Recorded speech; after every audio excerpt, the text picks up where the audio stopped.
Hello friends, இன்னைக்கு நம்ம பார்க்க போகிற படத்தோட நேம் பார்த்தீங்கன்னா குருட்டும் குட்டி பறவையும். வாங்க ஸ்டோரிக்குள்ளே போகலாம். ஒரு அடர்ந்த காடு. அன்னைக்கு காடு பார்த்தீங்கன்னா ரொம்ப அமைதியாக இருந்துச்சு. ஒரு பெரிய மரக்கிளைக்கு அருகில் ஒரு சின்ன அழகான ஒரு குட்டி முட்டை இருந்துச்சு. நம்ம குருட்டு அதை ஆச்சரியமாக பார்த்துட்டு இருந்துச்சு. திடீர்னு ஒரு சத்தம். அந்த முட்டை சின்னதாக கீரல் விழுந்து உடைய ஆரம்பிக்குது. குருட் அதை ஆச்சரியமா பார்த்துட்டு இருக்குது. அதுக்குள்ள இருந்து சீப் சீப்னு கத்திக்கிட்டே ஒரு குட்டி பறவை வெளியே வரதை நம்ம பார்க்கலாம். அது அந்த குட்டி பறவை உலகத்திலே பார்க்குற ஃபர்ஸ்ட் முகம் நம்ம குருட்டோட முகம் தான். அவ்வளோதான். பிறந்த உடனே குருட்டு தான் அதுக்கு ரொம்ப பிடிச்சி போச்சு. அந்த குட்டி பறவையை தத்தி தத்தி நடந்து குருட்டோட பெரிய விரல் மேலே ஏறி உட்காருது. குருட்டும் செம ஹேப்பி. ரெண்டு பேரும் செம ஃப்ரெண்ட்ஷிப் ஆகுது.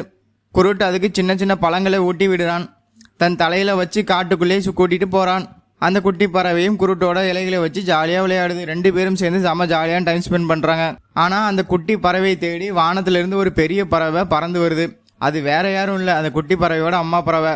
தன் குட்டி முட்டையிலேருந்து வெளியே வந்ததும் குருட்கூட இருக்கிறத பார்த்து, என் செல்லமே வா வீட்டுக்கு போகலாம் அப்படின்னு கூப்பிட்டுட்டு போகிற மாதிரி அம்மா பறவை சத்தம் போடுது. குட்டி பறவைக்கு இப்போதான் புரிகிறது அது குருட்டை விட்டுட்டு போக மனசு இல்லை. ஆனால் அம்மா கூப்பிட்டு போய் தானே ஆகணும்.